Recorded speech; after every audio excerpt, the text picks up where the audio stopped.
everyone, it's Steph. This is the Novelty Corner and welcome to a Books Beside My Bed video.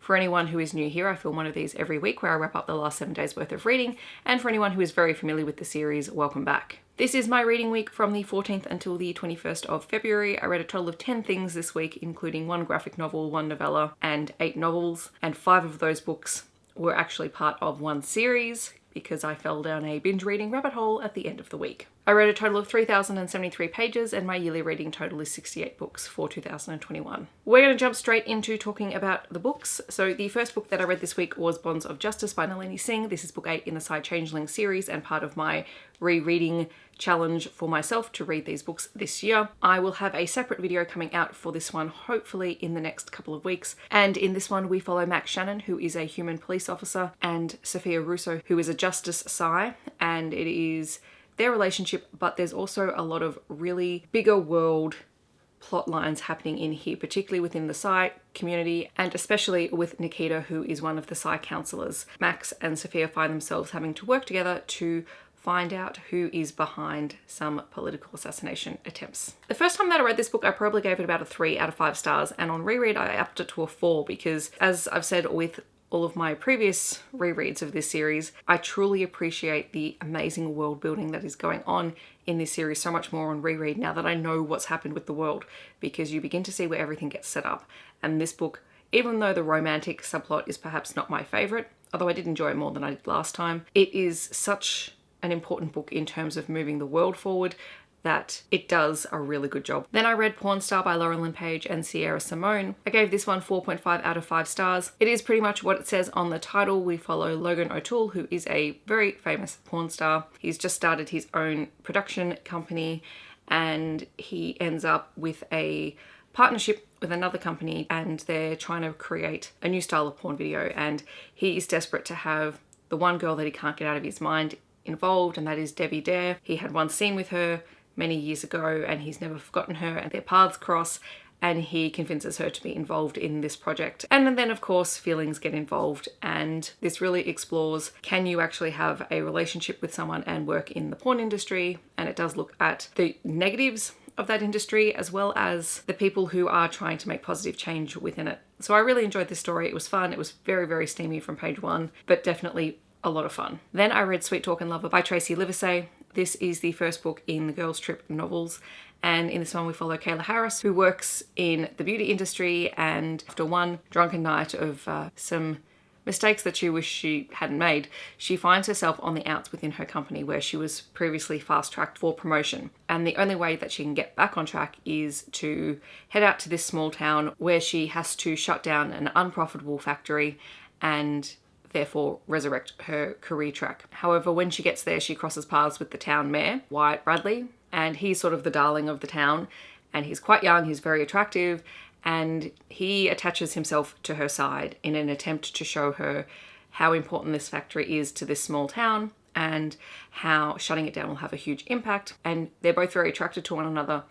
They start to pursue something and then they both realize that they've been holding things back from each other, and that those lies have the potential to ruin their relationship. So I really, really enjoyed this one. I would really love to continue the Girls Trip novel series. I know that the second one was really popular last year, so hopefully I'll pick it up soon. I also read Dancing with Danger by Kerrigan Byrne. This was a NetGalley arc that I have and I gave it 4 out of 5 stars. It is the 3rd book in the Good Sisters series, I think, and you can read it without having read the others. I did. You get enough of a background with some of these characters to see where everything fits, but you can also just read this one on its own. This is a historical romance novel, and we open with Mercy Good finding the dead body of a friend of hers, and she believes that her friend has been murdered. She's trying to convince the police of that. They don't believe her, and then she ends up arrested alongside known rogue Raphael, and the story sort of goes from there because Raphael and Mercy have crossed paths before.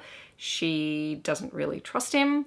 He is very intrigued by her because she doesn't back down, and she is very determined to find out what happened to her friend. And along the way, she manages to clear Raphael's name, and so they end up working together to try and solve this mystery. I also read Tell Me It's Real by TJ Klune. This is the graphic novel adaptation of his novel, and it does come with an explicit content warning on it. It's about 2/3 of the way through the book that comes into play. It is a male-male romance between Paul Auster, who is a plus-size hero, and Vince, who is a new member of the company that Paul works for, who's been transferred back into town. And we don't know all that much about Vince for the first part of the book, and then we get a bit of his history and why he's come back to town when he was originally from here to begin with. Paul is not a very confident character. He's basically working in a dead-end job, but he's happy because it's what he knows and he's comfortable there, and he doesn't really want to step outside his comfort zone. And then Vince breezes into his life, and Vince is charming and funny and handsome and everything that Paul doesn't believe that he deserves. But Vince is quite relentless in his pursuit of Paul. There are some really funny scenes in this book, including when Paul accidentally hits Vince with his car and has to nurse him back to health, which Vince uses as a way to convince him to go out with him. There are some really sad scenes that have to do with tragedy that takes place in Vince's family. So in here you have content warnings for negative self-image / body talk, homophobic parents, as well as death of parents. So be aware of that going into it, but it was really fun. I love TJ Klune. I haven't read any of his contemporary works before, so this was fun to read this. And I might continue the series. I know that there is a second book in the series, but it's not a graphic novel. It is only a novel, I believe. So I may check that one out. And then I read The Innkeeper Chronicles by Alona Andrews. So there are currently 5 books in here, 4 novels and 1 novella. The first book is Clean Sweep. The second is Sweep in Peace. One Fell Sweep. The novella, which is 3.5, is called Sweep with Me. And the last novel so far is Sweep of the Blade. I gave all of these 5 out of 5 stars because I honestly just couldn't put them down once I started. I just had to plow through them. It gave me all the warm fuzzies reading these stories. If you are unfamiliar with it, it is a urban fantasy / science fiction blend series. There are little hints of romance in it, but like most of Alona Andrews' books, the romance is very slow. It takes place over a couple of books and it's not the main focus. So in this world, there are a whole lot of different creatures from different planets who travel all around the universe, and Earth is kind of like a way station for them. And it's a neutral territory. Anyone from any race can come here as long as they don't reveal themselves to the human population on Earth. On Earth, there are places for these beings to stay called the inns, and they are overseen by innkeepers. The innkeepers and the inns have this very sort of symbiotic relationship in that the inns are almost sentient and the innkeepers can direct them and look after them and are intrinsically linked to them. Both the inn and the innkeepers can sense each other's feelings and whatnot, and the innkeepers can control anything within the inn, which means they can reconfigure the inn for the guests who are staying with them, which is a really cool concept. The main character of the majority of the series is Dina. She is an innkeeper. She is quite young. She is the daughter of innkeepers, and we find out that her parents have disappeared, her brother has gone off in search of her parents, and her sister married a vampire from the Anocracy, and she hasn't seen her sister in a long time. The sort of urban fantasy elements that come into it are the magic from the inns and the innkeepers, as well as the idea that we have characters like vampires and werewolves, but they're not actually paranormal, they are alien, and they look very similar to humans, and they resemble the myths of vampires and werewolves, but they are actually aliens.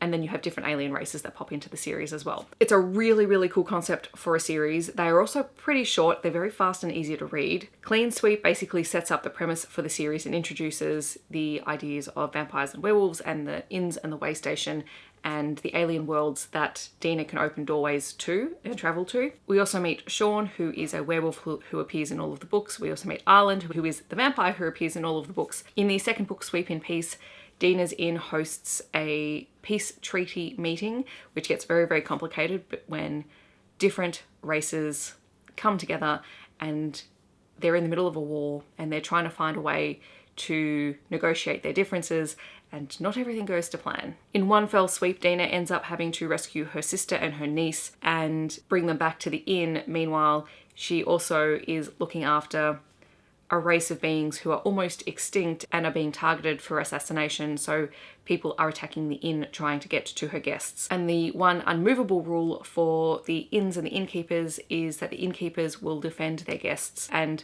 guarantee their safety. It's a huge, huge part of Dina's identity as an innkeeper. The novella Sweep with Me deals with an innkeeper holiday, which is really fun, and it also sets up part of the main relationship from the series. I won't say which one it is. And also Sweep of the Blade is Maud's story. Maud is Dina's sister, and Maud has been through a whole lot of things. She was married and her husband was killed. She and her daughter were placed in exile, and then Dina saved them, and now she's trying to find her place in the world because she was married to a vampire. She's human, but she doesn't necessarily relate to being a human anymore because she spent so much time within the vampire society, and she became very well adjusted and well versed in their world and their politics.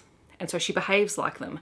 And also her daughter Helen is half human, half vampire as well, and is absolutely delightful. But yes, I love the way that the Andrews can create such interesting worlds. And I love the Kate Daniels world and I love the Hidden Legacies world, but I think there's just something about this one that calls to me because my first love was science fiction, and this blends the urban fantasy that I love with the science fiction so well and in such a cool way that I haven't seen done before. That just made it really, really fun to sit there and binge read 4 books and a novella in 3 days. I have actually ordered physical copies of the books because they are beautiful. The artwork on them is amazing. And inside the books, they also have some character art. So you actually get to see what these characters look like, and it's amazing. All right, so that is everything that I read in the last 7 days. It's a lot, but you know what? The week has been a lot and I've needed the escape and something to do to take my mind off everything that's gone on. And I'm very happy with what I read. I'm so glad that I started the Innkeeper Chronicles and finished it because it was just so much fun. I will leave everything linked down below in the comments. If you have read any of these books, feel free to share your thoughts. I would love to chat to you about them. Otherwise, feel free to let me know what you have been currently reading. I hope that wherever you are in the world, you are staying safe and healthy, and I'll see you very soon in my next video. Thanks so much for watching. Bye everyone.